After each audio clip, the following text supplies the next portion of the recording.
Welcome back to the Lanterne Rouge Cycling Podcast, presented by our show partners, Zwift, the online cycling platform that makes online training fun. Here for the much heralded stage. Listen, a little sidebar. We were going to go to the Grand Depart in Denmark, but we didn't. We pulled the plug on it. We hopefully were going to Paris. But for this stage, for example, I was going to go and do a whole video about how the title was going to be The Bridge That Could Change the Tour de France. That's what this stage was billed as. Yeah, gee, I was going to go a week early. I'm pretty glad I didn't. From Roskilde to Nyborg, 202 Ks, and they go over the Great Belt Bridge, 18 kilometers long. This bridge, very exposed, obviously, and it was worth hyping up this stage in November or October when we did the Tour de France route reveal reaction, because you don't know the wind direction, but the prevailing wind direction, despite and this is what people don't want to, like, they're like, no, we want echelons, but it's like, it's a direct headwind across headwind, hard on the bridge, like strong headwinds. So the wind was not looking favorable for the stage at all. And before we get into the B&B disaster and the KOM battle, which I really loved, that early KOM battle, another word in our show partners, Zwift, the online cycling platform that, whether you're a World Tour pro like Cavendish, Thomas, or Van der Poel, or just starting out cycling, you can train in a fun way indoors, maybe even when you're watching the Tour de France, across 9 worlds, real and fantasy, including a French world. You can hop on social rides, so make sure, if you're not on Zwift yet, head to Zwift.com for your free 7-day trial. No better time than the Tour de France to check it out. But at a neutral, Benji, zero fight for the break. Stage 1, first road stage of the Tour de France. Sorry. No fight. I think there's just nervousness in the peloton that stuff could happen on this stage. And because of that, the tempo in the peloton also increases a bit. People are thinking, okay, if I go in the breakaway, the peloton will be nervous as well. So the gaps won't be that large in the first place. But eventually we did have a breakaway of 4. And that included 2 B&B riders, Roland and Barf, and also 2 Scandinavians, Byström and Magnus Cort Nielsen. And if you see those 4 riders and you see what gives points on this parkour, we've got 2 KOM points in that intermediate sprint. I'm thinking Magnus Cort intermediate sprint points. Okay, that's pretty good for him. And he could also take the KOM jersey because Roland and Barf will try and go for it. But there's no way they're beating Magnus Cort in a sprint, even uphill, on those KOM points. So Magnus Cort was basically cleaning that. He took the first one ahead of Byström. And that was interesting because they dropped B&B. And, like, did you expect them to continue? So what had been happening was the peloton had been keeping it pretty tight. Magnus Cort is not a guy. He's smart. He's professional, one of the best break guys in the world. He doesn't get into a break and with 4 hours left says to them, let's build up a buffer of 7 minutes, because that's pointless spending that energy. He likes to keep it tight. And he just was not happy with the B&B guys either sitting on or pulling too hard. They had 2 guys in the break, Roland and Bart. It was pretty obvious to me that it should be Roland leading out on the climb for Bart to go for the sprint. They did the other way around. So Cort was not happy with them. They were anchors, passengers, and he was just pissed off with them, I think. So he and Byström just continued afterwards. And it was pretty embarrassing for B&B. They just sitting in no man's land, unable to catch back. I will say, though, like, no Warren Barguil, Benji. Like, remember I did a video on this, the Perez-Schelling battle. A lot of interest in week 1 Tour de France, KOM on offer for, you get to go on the podium, and no Total, no FDJ, no Arkea, no Agilzer Citroën. Now, for Agilzer and FDJ, I get it, whatever. But yeah, Schelling and Perez and no Cofidis, they had a good battle last year. I'm surprised that Cofidis didn't think they could have one rider to go in this break. Maybe they got blocked up. But anyway, that was the action. Cort takes all the sprint and goes into KOM and celebrates. He put his hands up over the last one. But to be honest, nothing interesting happened really at all for the next 100 kilometers. Even at 50 Ks, they were just assuming position at the front. We saw Ineos and Jumbo-Visma moving to the front. And I think this is the big advantage Pogačar has, Benji. He doesn't need a team, not that he has a choice. They can't do a train on either side. But B, he can do what Roglic can't do. He can sit about a third of the way, 25% deep into the pack in the middle, and you get this perfect draft in that pocket whereas Roglic and Jonas or Ineos, they've got one shoulder exposed all day. So that's just a huge advantage he has, and he's able to, I think, can come to important moments fresher. But was there anything else really before the bridge? There was one crash with Tushfeld? Yeah, there was a small crash, but nothing too crazy there. But one thing we do have to mention is that we've got the intermediate sprint, and that's an interesting one because we know that the green jersey is an interesting concept when it comes to Jumbo Visma trying to get it with Wout van Aert. And I was curious to see who's actually going to go for the intermediate sprint, who's interested in green and so forth. And I found some pretty surprising remarks when it comes to that because we saw that some teams were moving forward. Magnus scored in the breakaway already. First of all, not taking the full points. Let's Bistrom win, which I was surprised by because I think my hot take when we had our route reaction to the Tour de France, like way back, like 8 months ago or something, was Magnus scored should go for green. And he clearly didn't seem very interested, even though he still took the second spot there. But when it comes to the peloton, it looked like Laporte was setting up not Caleb Ewan, Wout van Aert. Caleb Ewan was there as well. We had the likes of Peter Sagan being set up by his team and Fabio Jakobsen being there, but it looked like Jakobsen was a top rider that was just trying to take the leftover points without actually sprinting for it completely. No, The others Mercu lost the actually, wheel. oh, okay, Mercu that stuffed him. explains. That's a bummer for him then. But on the other hand, we did see that Wout van Aert, Ewan, and Sagan were fighting for it completely. In the end, Caleb Ewan takes it. 15 points, Wout van Aert 13, and Sagan 11. And my biggest surprises there are, first of all, seeing Ewan go for the green jersey was a big surprise for me in the first place. And secondly, the fact that we see no Pedersen, no Philipsen, no Van der Poel, no Can't believe Matthews. it. Like, Pedersen's the biggest one for me. Yeah, and Philipsen, I mean, Philipsen climbs all right on punchy hills, and Arenberg he might take points, but yeah, Pedersen as well. I can't believe it. Sagan's the biggest competitor because where I'm personally writing off Fabio to take enough points with all the sort of intermediate stages, and maybe even OTL risk in the Alps. But yeah, I'm very, very surprised there was no one they're making it very, very easy for Wout. And listen, we both thought he'd walk it, but not like this. And as you said, Benji, the fact that Ewan's going for the intermediate when surely just getting a stage is the main, and it's not like these guys can't recover after this intermediate sprint. Maybe he just wanted to test the legs. But yeah, one thing I did notice was Mercu. I know Laporte's probably better than Mercu right now, Benji, as a last man. I could be wrong in the next few stages, but Laporte was really, really good, and he took points away. He should have kept sprinting, actually. But Mercu lost the wheel. I don't know. Were you surprised Fabio went for it too? Low-key surprised, I would say, although I feel like he's got a bigger chance when it comes to taking more stage and getting closer over the next couple of weeks than a Caleb Ewan has. So I was more surprised by Caleb Ewan for some reason, even though Jakobsen is a similar pure sprinter. So I guess surprised by both. But when it comes to Laporte versus Mercu, we'll talk about that again after the actual sprint, because I might have some remarks towards Laporte when it comes to the final sprint, for example. But the stage continued, and we knew that after that, it was just a nervous peloton all the way to the bridge, the big bridge that everybody was talking about. Echelons could happen on the bridge, but echelons didn't seem to occur. But Iran did have it seemed like a puncture when the bridge started, so he was already caught behind. And then we saw a crash on the first part of the bridge, right? Including a pretty important rider. I think he might have crashed twice, Uran, in the Tushfeld crash. Oh, he definitely was caught up. And then Lampard goes down in the yellow jersey. He was deep in the peloton. And yeah, that's the yellow jersey. The benefit for him was headwind, strong headwind. Everyone gets onto this bridge. They turn onto it, fan across. Looks like a little bit of left to right. We see Luke Rowe go to the far right side. Everyone's rubbing their hands oh, maybe. But then after the Lampard crash, we quickly realized that it's just not worth it. It was like the UAE stage, Benji, where Philipsen walked next to his bike.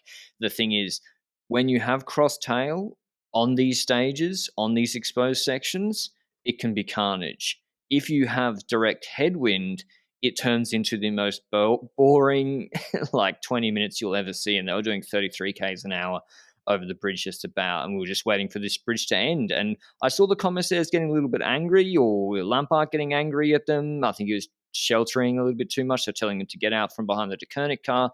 Uran, I assume, came back, but they didn't drop Biska back straight away. They obviously want him to do well in GC, but I guess anything from it, there's no new information here, Benji. Jumbo-Visma, I think, were a little bit Ineos are better than Jumbo-Visma when it comes at this moment. When it comes to the pivotal moment, turning onto the bridge, Ineos are there with Rowe, with Van Baal, with Ganna, with Thomas. And at that moment, Jumbo actually disappeared from the front a little bit. That's the only real information we got from the bridge. Yep, I agree when it comes to that. And it's a bit surprising to see that, because you would say that, oh, Jumbo has the rouleur squad to actually get that position right. But I felt like they were also kind of divided on two sides of the road. There were some riders on the leftish side, while there were most of the riders on the right top side of the peloton, from the helicopter angle, of course. And it was indeed Ineos that was way more safely towards the front of that thing. But yeah, the bridge was the anticlimactic one, based on at least the weather, I would dare to say. Were there other things on the bridge that you saw and would like to note on? I mean, Pog just has to pretty much do it himself, or he had Bjerg or Soler. I think he got a little bit. He was fortunate today, the wind direction for him.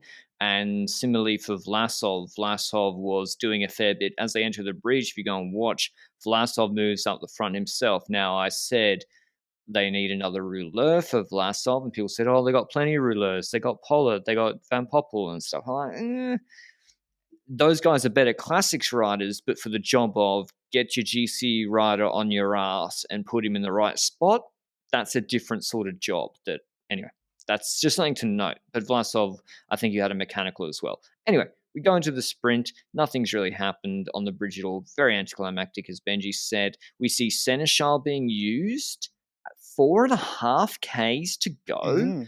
I thought he was going to be second last man, and I don't think he's in great shape, because he was done with his pull very quickly, or maybe he was just doing it into a headwind. We've seen B&B at the front. We've seen Thibaut Pinot pulling, so I don't know why they brought Duchesne, and I think there was a Kung Guerrero incident where Kung put his hand on Guerrero's helmet, we think, on EF. We'll see if he gets anything sanctions come out of that. And yeah, Pinot the ruler is pulling, and yeah, it's a bit of chaos, gets into a twisty finish. They come off the bridge in the last 1,500 meters. We see Laporte piloting Wout van Aert on the right-hand side, as Turnison did for him last year. We see Lampart's actually almost second last man, but I couldn't see Mercu anywhere, and they refused to show an extended heli shot afterwards. I didn't really see too much of Mercu. We see Pedersen. He's got one man in front of him, but it's a headwind sprint. Sagan is fighting everybody. Intermarché's lead-out man nearly crashes the Lotto Soudal train when he pulls off to the left-hand side. Super nervous. Ewan's getting washing machine back. And eventually Pedersen, with Laporte about to start his lead out on the right, but he got boxed. At the same time, Jumbo-Visma were timing their last man. Pedersen launches his sprint into a headwind with 325 to go. Wout van Aert on the wheel, takes the inside left-hand line. Sagan's fighting Jakobsen for Wout's wheel, and Jakobsen just comes out of, finally gets clear air, and 5-6 pedal strokes puts Wout to bed and nails him for second. So Fabio, too fast, wins ahead of Van Aert, Pedersen, Van Poppel fourth, Philipsen fifth, Sagan sixth, Jeremy Lecroc, who opened up the TT yesterday, seventh, Groenewegen. The lead-out still an issue. 8th, Mozzato 9th, Hofstadter 10th, Ewan all the way down in 13th. So Lefebvre and Quickstep vindicated, Benji. 2 in a row. Yeah, certainly a big win for Jakobsen. His first victory after coming back from that big injury in the Tour de France, his first Tour de France. So it was obviously going to be his first victory if he won here. It's crazy to think back how far this man has come. And to see him gradually come back from going to 1.1 Belgian Mickey Mouse races to going to the Vuelta, beating people there like it's crazy last year, and now already being the main sprinter for Quickstep at the Tour de France instead of Cavendish, and taking this victory home. I think some British fans will probably still be salty about that, but they did it. They pulled off a sprint win. Cav would have won from that position, man. He would have won. So this actually proves Cavendish should have gone to the Tour. So actually, Quickstep No. Cavendish would never have been able to fight off Sagan in the way that Jakobsen did. Because Jakobsen put him in his fucking place. I tell you what, Sagan like, tried to move him. In all honesty, Sagan goes towards Jakobsen. Basically, Sagan's in the wheel of Van Aert with Jakobsen on the left of him, so there's no gap for Sagan to go through. So what does he decide to do? He decides to basically deviate, if we can call it deviate, just moves to the left into Jakobsen to try and push Jakobsen to the left side. From the helicopter angle, we can clearly see that. And then they basically start fighting for that position that was initially already Jakobsen's. And the only reason that they're fighting is because Sagan's the one pushing up against Jakobsen. I see people online all saying that if you punish Sagan for this, you should also punish Jakobsen. But I see Jakobsen only defending the position he's in. I mean, I'm not sure he was right on the wheel, but I think it was just a fight for the wheel. Of all the things Sagan's done in a sprint, this is way I think that's straight up lunacy move. No mate. way. What, coming out he of the wheel? He could have crashed half the group, mate. Nah. If maybe Jakobsen yields the wheel as he moves across, like shoulder to shoulder, I don't think this is the worst thing I've ever seen in a sprint, to be honest. I think it's far worse than anything I've seen all year. Also stuff that has been DQ'd, by the way. I don't know about that. I think there's been worse stuff this year from guys elbowing each other or whatever. But yeah, I'll have a look. Maybe I need to look again. But anyway, we said yesterday the time gap to Lampard and the TT could have been a problem for Van Aert. Well, he proves that wrong. It's not a problem. He takes the 6 bonus seconds and comes second and takes the yellow jersey off Yves Lampard by a second. So not the perfect opening for Jumbo, but Wout's got a lovely little green jersey points total already. He's gone into the yellow jersey, 2 second places. Would you have it any other way? And Jonas and Roglic haven't crashed. So that's pretty perfect. Good. Like, obviously, Wout comes out of the stage saying, "Oh, damn, I was so close to winning." But I think if he looks back at the stage today, seeing that he's got reduced competition when it comes to green because they clearly are not going for it at the intermediate sprint, like a Pedersen and so forth, and then the final sprint getting second, I think it's roughly an ideal scenario. I don't think Wout van Aert came to this Grand Tour thinking he was going to win the flat sprints throughout, I would guess. No, I thought he would average like 5th to 7th in the bunch sprints, and to come second today, it's pretty good.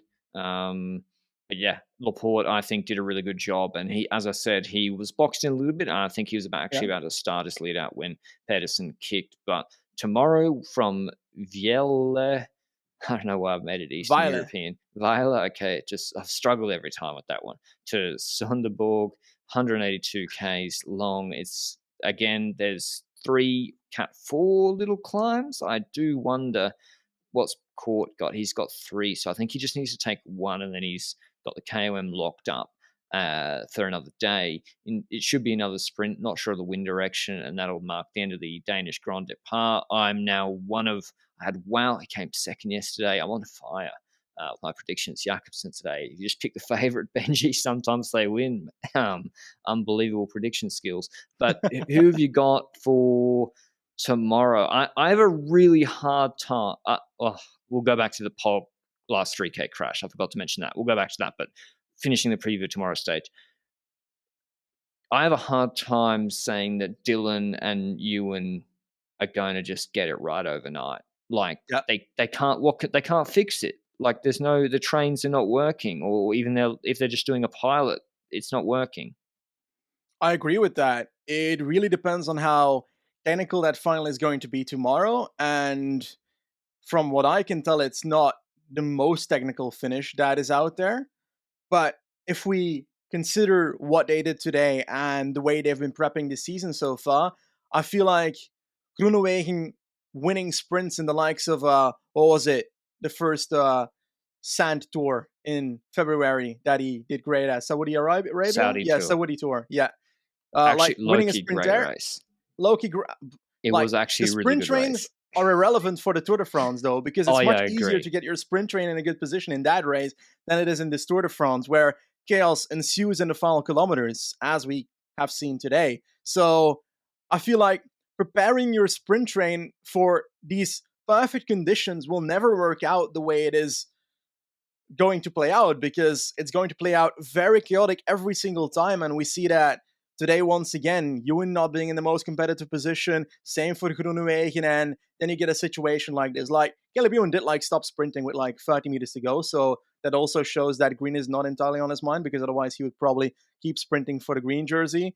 But just in total, I don't know. It's difficult to see them get it right in the same way that it was difficult to see Gaviria get it right at the Giro, for example. And I am leaning towards Philipsen and Jakobsen once again, because they're the two best sprinters in this race that can position themselves properly. I mean, Philipsen today from Alpes and Phoenix, Benji, I got to say they had a shocker today. Yeah. Alpecin, they didn't put a rider forward. As I said, I was joking yesterday, sort of tongue in cheek, regarding. I was like, just wait to see which teams offer a rider to pace. It was Bike Exchange, Lotto, De Koenig. No, sorry, Alpecin and now De Koenig. It was Quickstep, not Alpecin De Koenig. That's what their name is now. I said, they brought 680-kilo guys and they won't offer a guy, and they didn't. And then that's fine. People won't like you for it, but you, for your own benefit, you better have a good lead out in the final. You better string that out. And no Ricard, they were nowhere the Alpecin train. So not a great day for them, despite conserving in the wheels for a lot of the day. But we should go back just under the 3-kilometer banner. Jumbo Visma did a really good job. Same with Ineos. Not same with Ineos. I lied. Jumbo Visma did a good job keeping Rog and Jonas safe. But just after the 3-kilometer to go banner, Seneschal, who'd finished a pull, who'd done it early, he crashed into the barrier. He moved into the barrier. I think the peloton fanned right to left, and the left side got squeezed. Seneschal crashed. Pog rode into the barrier. He squeezed up against the barrier. Didn't crash, but I think they had the extended feet. He might have ridden over them and flatted. He rode into the finish with 2 flats, but he was actually in front of the crash. And a UAE rider went down, maybe Staker Langen, and apparently, according to Ineos Twitter, Ganna and Martinez went down in the crash. We'll see how banged up they are. Pog was shaking his head a little bit, but gets given the same time, one would think, although there were kind of splits all over the place. So, we assume he's on the same time. But I guess that happens on the other side of the 3K banner, Benji, and it could, because Björgen Staker Langen can't do it and Pog's in trouble. Yes, certainly. Langen was also involved in the earlier crash, so him probably not being there at full force either at that point. So it's a non-ideal situation, definitely not in the right position when that crash occurs. Getting lucky that it's just behind them, basically. I don't know, but like, how does the situation happen that Bogdan was not at the front? Because if he's ahead of that crash, how did he get behind? I'm a bit confused on that. Well, he was in front of the crash and then rode into the barrier. So either he's flattered there, or Yeah. he's actually slowed down from bad positioning, been caught behind the split, and then they let the air out of his tires to make sure the old Hindley do that on the, was it stage 15 or the sprint stage in the Giro, when he just suddenly was off the back. 3Ks to go. No, I'm kidding, sort of. I don't know, Benji. I don't know. I hate the 3-kilometer rule. I despise it. Like, it's my least favorite rule in cycling. I'm not sure it does anything for safety, and it can create a lot of bullshit too. So, not a fan of it. But yeah, he gets given the same time, and I agree. I'll have to watch it back, but I think he was pretty sure in front of the crash, but flattered. So we'll see. Pedersen flattered too. So watch out for Trek and UAE Flat City. I think McNulty flattered too as well. So they're on the same tires, I believe. Just anecdotal evidence, of course. But yeah, that's all from today. We should give our predictions for tomorrow. I'm going with Jakobsen 2 in a row, Benji. I'm going to go for Philipsen then, so we have a bit of a head-to-head here, because otherwise it would be boring, eh? Both for Jakobsen, so Philipsen. I don't think Wout's quick enough. If Jakobsen doesn't get boxed, Jakobsen's too fast for Wout. So, yeah. Philipsen too, in my opinion. Like, if they're in his wheel, Yep. Wout should on paper be beaten by those two. Yep, I agree. and probably Ewan too. We saw at the intermediate, same thing happened there, but that's very, very unlikely as it's going. So end of the Grand Depart tomorrow, then the transition or travel day on Monday. So hopefully it's a cracking stage. We haven't heard anything about disqualifications or time gaps or anything, so pretty much just a sprint. Uran made it back. Lampard loses yellow, but not because of the crash. And yeah, that's all from today. Thanks for listening as always, and we'll see you with tomorrow's recap. Ciao.